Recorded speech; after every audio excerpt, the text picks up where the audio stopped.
Good morning. I'm Bradley Miller with the Miller Morning Meditation Minutes.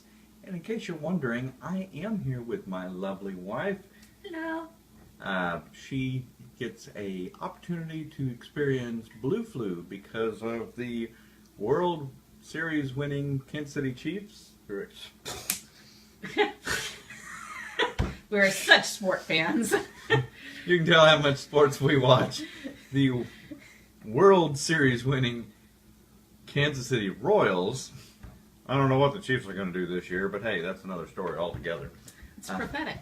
Yes, see, I'm predicting it ahead of time, but I don't believe it's going to be the World Series. But, so, obviously a lot of schools in the Kansas City area have all decided to call it a day, Peggy's school included. My school did a good PR move and said, yep, we'll let everybody out, and central office workers get to take a vacation day. So I'm going to work today. So, but today we get to read day number 5 in the Struggles series. Today we're going over Romans 12:9. Did I mention your name? I think Peggy so. Miller. 12:9. Romans 12:9, 2 John 1, verse 12, and Philippians 2, 1 through 4. And as my wife said, there's a lot of good stuff in this. What would you like to share, disembodied voice? Well, I really like the first verse, the one, let love be genuine, and abhor what is evil and hold fast to what is good. I really like that one, and it's really good advice, and people really mess it up because they have a distorted view of love, or a distorted definition of love. But that one really speaks to me.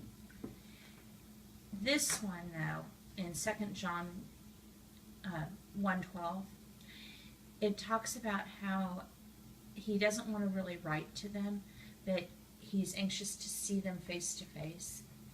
And I think if somebody were writing this today, they would say, I have much to tell you. I'd rather not text. Instead, I want to come and spend time with you. Mm-hmm. And how prevalent texting is, and the difference between texting and being face-to-face with somebody. It changes the dynamic of how you're able to communicate. Text is measured, just like writing a letter is measured. And so you can parcel out, this is exactly how much of me I'm willing to share. But if you're face-to-face and if you take the time to say, hey, you know what, let's get together and grab a cup of coffee for an hour, I'll see you about 3 o'clock or whatever. It's totally different because then you're there and you're fully present with them and you're not measuring out how much of yourself you're giving, which I think goes back to that love. Mm-hmm. Yeah.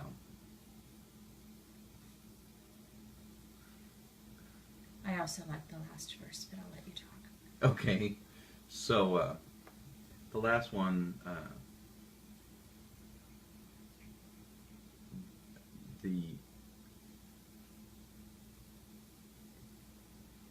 any comfort from love, any participation in the Spirit, any affection and sympathy, complete my joy by being of the same mind, having the same love, being in full accord and one mind.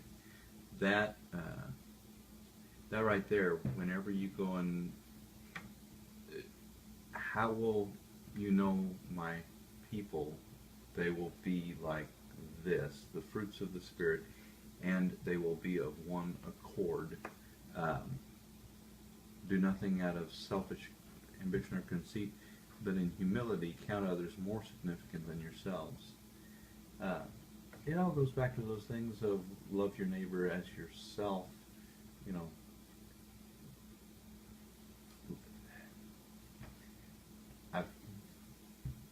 I'm sorry, I'm having a collision with all the thoughts that I had while in the shower earlier, and I'm trying to focus on what today's messages are specifically. I've got a whole big thing on that one, so stay tuned later for that one. Right.